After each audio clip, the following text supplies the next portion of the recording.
Assalamualaikum warahmatullahi wabarakatuh. Selamat berjumpa lagi dengan saya Dadang Wahyudin.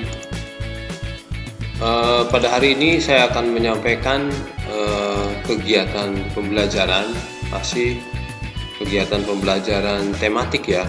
Kita lanjutkan pada kegiatan sebelumnya. Kita akan bahas tentang menentukan ide pokok. Di sini ada salah satu contoh, salah satu paragraf ya. Kemudian ini menentukan ide pokok ini masih ada di tema 1 organ gerak hewan dan manusia dengan subtema 1 organ gerak hewan. Masih pada pembelajaran 1 ya, di kelas 5 semester 1, muatan bahasa Indonesia KD 3.1 dan 4.1 pada tahun pelajaran 2021-2022 ya. Baik, para sahabat yang setia dengan channel ini, sebelum kita lanjutkan kegiatan pembelajaran, karena di tahun pelajaran 2021-2022 ini kita masih berada di pandemi COVID-19, tentunya kita harus melakukan sesuatu. Apa yang bisa dilakukan untuk memutus mata rantai penyebaran COVID-19, yaitu lakukan 3M. M yang pertama yaitu memakai masker. Maskermu itu akan melindungi dirimu, keluargamu, juga orang lain. Kemudian M yang kedua mencuci tangan. Ya, cuci tangan dengan air dan sabun setelah melakukan aktivitas ya. Kemudian M yang ketiga itu menjaga jarak. Physical distancing is must. Jaga jarak amanmu ketika di ruang publik ya. Baik para sahabat, kita lanjutkan sesuai dengan judul materi kita, yaitu menentukan ide pokok paragraf. Nah, kita perlu mengetahui pengertian paragraf. Di sini pengertian paragraf adalah seperangkat atau sekelompok kalimat. Ya, ada sekelompok kalimat yang tersusun dari kalimat pokok atau kalimat utama dan beberapa kalimat penjelas atau kalimat pengembang. Ini. Jadi dalam satu paragraf itu ada kalimat pokok atau kalimat utama dan di bawahnya ada beberapa kalimat penjelas atau kalimat pengembang. Nah, ini ada sebuah contoh satu paragraf di sini. Biasanya kalau dalam satu paragraf itu kata yang di baris pertamanya itu agak masuk beberapa senti di sini. Masuk ya, tidak lurus dengan ini. Dan ini merupakan contoh satu paragraf ya. Kita lihat di sini, satu paragraf di sini di dalamnya ada kalimat utama dan beberapa kalimat penjelas atau kalimat pengembang ya. Nah, kita lihat di sini. Biasanya kalimat utama itu ada pada awal kalimat.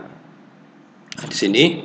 Kemudian tinggal kita lihat kalimat-kalimat di bawahnya ini kalau memang menjelaskan kalimat yang ada di awal paragraf, berarti ini kalimat utamanya atau kalimat pokoknya. Tapi bisa jadi kalimat utama itu ada di tengah atau juga di akhir ya. Nah, sekarang kita lihat di paragraf ini, salah satu ciri dari makhluk hidup adalah bergerak. Di sini adalah kalimat utamanya ya. Dikarenakan kalimat-kalimat di bawahnya di sini adalah menjelaskan kalimat di awal ini, maka ini disebut sebagai kalimat pokok atau kalimat utama. Jadi kita lihat salah satu ciri dari makhluk hidup adalah bergerak. Kemudian di sini kalimat penjelas atau kalimat pengembangnya itu di bawahnya di sini. Secara umum, gerak dapat diartikan berpindah tempat atau perubahan posisi sebagian atau seluruh bagian dari tubuh. Ini menjelaskan tentang bergerak ini ya. Bergerak itu perubahan posisi sebagian atau seluruh bagian dari tubuh. Makhluk hidup akan bergerak apabila ada rangsangan yang mengenai sebagian atau seluruh bagian tubuhnya. Jadi di sini di bawahnya ini merupakan kalimat penjelas atau kalimat pengembang dari kalimat utama ini. Ini adalah para sahabat, ini adalah sebuah contoh paragraf, kemudian kalimat utamanya dan kalimat penjelasnya. Jangan lupa untuk klik subscribe dan klik tanda loncengnya di channel saya agar Anda mendapatkan notifikasi bila ada video terbaru. Terima kasih. Kita lanjutkan di sini. Kita perlu memahami juga di dalam paragraf itu kita memahami sesuai dengan judul pada kegiatan ini adalah kita menentukan ide pokok. Tapi kita harus tahu dulu ide pokok itu apa, inti atau dasar permasalahan dari suatu teks gitu ya, atau gagasan yang menjadi dasar sebuah paragraf. Jadi sebelum kita menentukan sebuah paragraf, kita harus tahu dulu permasalahan apa yang harus kita sampaikan ya. Kalau tadi kan berkaitan dengan bergerak ya, itu adalah inti dasarnya. Gagasan pertama kita membuat paragraf tentang apa dulu. Jadi tentukan kalimat utama dulu atau gagasan yang menjadi dasar sebuah paragraf, kemudian dijelaskan dengan kalimat penjelas. Jadi ini pengertian ide pokok ya. Nah, lebih jelas lagi, ide pokok itu berisi gagasan dasar penulis atau pembuat teks. Gagasan dasar pertama ini membuat sebuah teks ini ya. Kemudian ide pokok itu sering disebut juga pokok pikiran atau gagasan utama teks. Ini nama lain dari ide pokok ya. Nah, perlu diperhatikan para sahabat, ide pokok itu terdapat di dalam kalimat utama. Jadi ide pokok itu ada di dalam kalimat utama. Kalimat utama yang memuat ide pokok berada di awal paragraf, bisa jadi di awal paragraf, di tengah paragraf, atau di akhir paragraf. Itu ya. Nah, contoh di sini ada sebuah paragraf. Gurita merupakan salah satu jenis hewan tidak bertulang belakang yang dikenal sebagai hewan yang cerdik dan pintar. Nah, di sini ada kata-kata hewan yang cerdik dan pintar. Hal itu karena, nah di sini karena berarti ini kalimat di bawahnya itu menjelaskan kalimat yang ini nih, yang awal. Hal itu karena seekor gurita memiliki daya ingat yang cukup kuat. Jadi kalau kita lanjutkan di sini, kalimat-kalimat di bawahnya itu menjelaskan kalimat di awal ini. Jadi kalimat utamanya adalah ini nih, yang kita lihat di lingkaran merah ini nih, kotak merah ini. Jadi kalimat utama itu, gurita merupakan salah satu jenis hewan tidak bertulang belakang yang dikenal sebagai hewan yang cerdik dan pintar.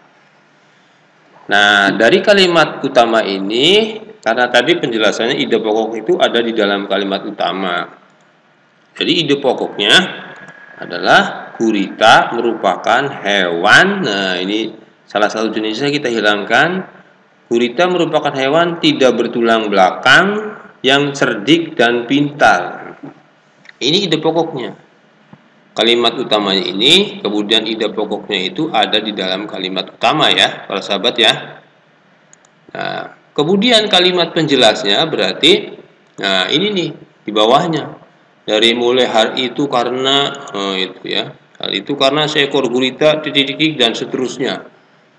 Di sini kan kita lihat jelas ada kata-kata tadi di kalimat utama hewan yang cerdik dan pintar. Hal itu karena, nah mulai dari sini ini adalah penjelasan tentang hewan gurita yang cerdik dan pintar. Bahkan di sini disebut kalimat penjelas atau kalimat pengembang.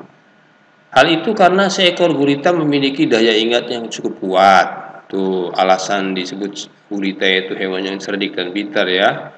Juga gurita dapat memecahkan masalah yang dialaminya lebih cepat dengan cara mengingat pengalamannya ketika memecahkan masalah.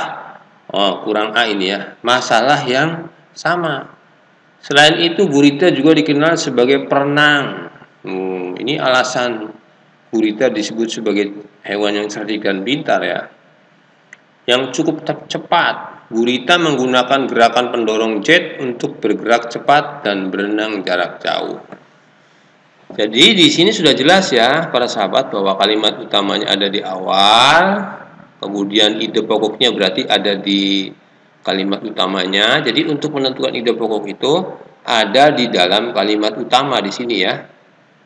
Kemudian karena di kalimat-kalimat selanjutnya itu menjelaskan kalimat di awal atau kalimat utama, maka ini disebut sebagai kalimat. Ada 4 baris ini ya. 1, 2, 3, 4, 5. Sampai sini merupakan kalimat penjelas atau kalimat penggembang ya. Demikian para sahabat beberapa penjelasan bagaimana apa arti paragraf, kemudian apa itu ide pokok itu adanya di mana. Tadi kan ide pokok itu adanya di kalimat utama ya. Kemudian kalimat penjelas. Demikian beberapa penjelasan ini, mudah-mudahan bisa dipahami dan para sahabat bisa menentukan mana kalimat utamanya, mana ide pokoknya, dan mana kalimat penjelasnya. Demikian yang bisa saya sampaikan, kurang lebihnya mohon maaf. Wassalamualaikum warahmatullahi wabarakatuh.